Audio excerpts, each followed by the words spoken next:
Hello guys, स्वागत है आपका कंटेंट मॉन्स्टर्स के एक और एपिसोड में। और आज के इस एपिसोड में हम रिव्यू कर रहे हैं मलयालम फिल्म वाशी का, जो कि हाल ही में रिलीज हुई है नेटफ्लिक्स पर। ഞങ്ങൾ വക്കീലന്മാരെ ഉത്തരങ്ങളല്ല, നമുക്ക് ആവശ്യമുള്ള ഉത്തരം കിട്ടാൻ എന്ത് ചോദ്യം ചോദിക്കണം എന്നാണ് ചിന്തിക്കാറുള്ളത്. वाशी की मुख्य कलाकार हैं कीर्ति सुरेश, टोविनो थॉमस, अनगा नारायणन, जी सुरेश कुमार, रोमेश कोट्टयम, श्रीलक्ष्मी, बैजू, रोनी डेविड और मुकुंदन। अब वाशी जो है बहुत इंटरेस्टिंग सब्जेक्ट को टैकल करती है। कीर्ति सुरेश और टोविनो थॉमस दोनों ही लॉयर्स का रोल प्ले कर रहे हैं। टोविनो थॉमस एक पब्लिक प्रोसिक्यूटर हैं और कीर्ति सुरेश का रोल जो है वो एक प्राइवेट लीगल प्रैक्टिशनर का है। दोनों एक दूसरे को मिलते हैं कोर्ट में, कई बार दोनों में प्यार हो जाता है और दोनों शादी भी कर लेते हैं। लेकिन दोनों के पास एक केस आ जाता है which pits them opposite to each other, और केस बहुत ही सेंसिटिव है और बहुत ही पेचीदा है। It's about a young couple who have had consensual sex and उसके बाद जो है the girl says that she actually had physical relationships with the boy because she felt that he loves her and he was going to marry her. The boy says that ये absolutely consensual sex था, उसने कभी भी ऐसा इरादा नहीं जताया था कि वो उससे शादी करेगा। Also what makes it more complicated is दोनों एक ही ऑफिस में काम करते हैं एंड जो लड़का है वो उसका सीनियर है, तो कहीं ना कहीं एक पोजीशन ऑफ इन्फ्लुएंस में है। अब लड़की का ये मानना है कि अगर उसे लगा होता कि वो उसे शादी नहीं करेगा, she would never be involve with him physically, और लड़के का कहना है ये बहुत ही कंसेंशुअल और कैजुअल सेक्स था और उसे कभी नहीं पता था कि लड़की उससे इतना प्यार करती है या उस बात को लेके वो इतना सीरियस हो जाएगी, और अगर उसे ऐसा पता होता तो वो ये नहीं करता। अब लड़का जो है कीर्ति सुरेश की कैरेक्टर के बचपन का दोस्त है और लड़की वो एक जान पहचान के थ्रू अपना केस लेके आई है टोविनो थॉमस के कैरेक्टर के पास। अब शुरुआत में जब ये लोग केस लड़ते हैं तो they fight the case as professionals, और बिल्कुल वो ये मान के चलते हैं that this professional rivalry of theirs in court will not spill over at home and not affect their relation as husband and wife. अब ये भी एक फैक्ट है कि इन दोनों की एक इंटरकास्ट मैरिज होती है।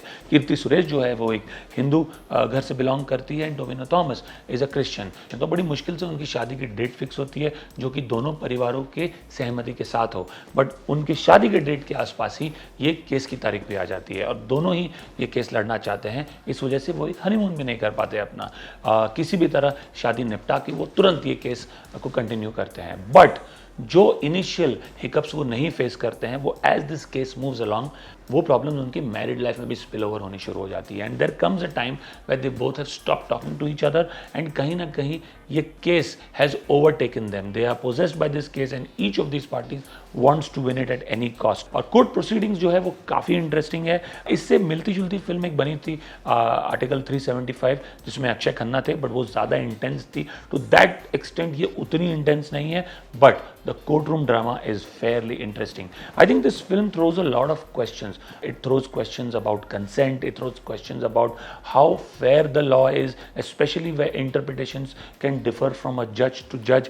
In fact, फिल्म जब एंड होती है तो उसका लास्ट शॉट उसी जज पे है जिसने वर्डिक्ट प्रोनाउंस की होती है, उसके बेड के पास उसकी बेटी की फोटो है। It's almost to say as if he may be influenced into making the decision that he made because he himself is the father of a daughter.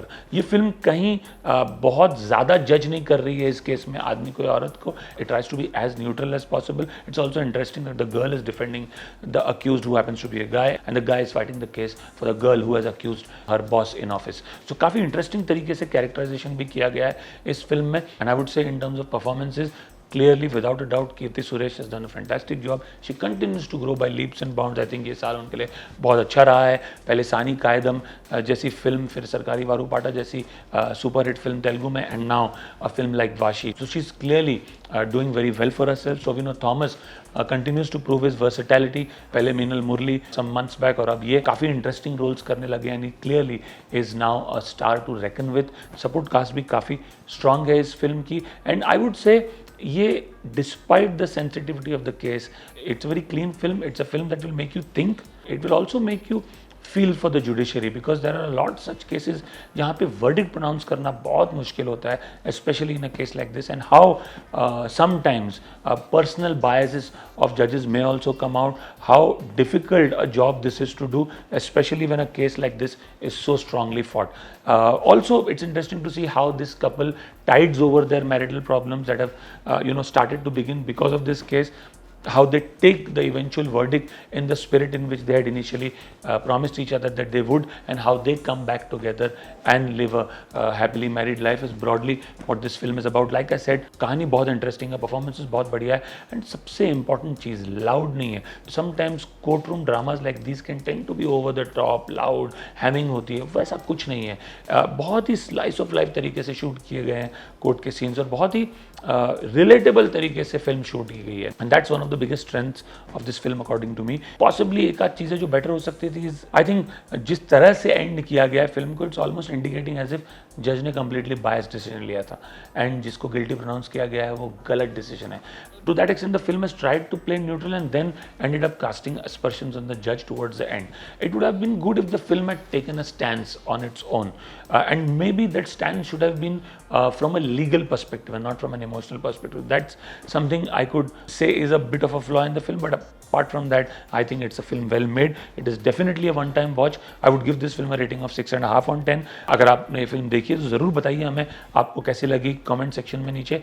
अगर आपको हमारा रिव्यू पसंद आया हो तो ज़रूर हमारे चैनल को सब्सक्राइब कीजिए और वीडियो को शेयर कीजिए, और कई लोगों के साथ हम आते रहेंगे आपके पास इस तरह के कई रिव्यूज़ के साथ. Will see you soon. Thank you.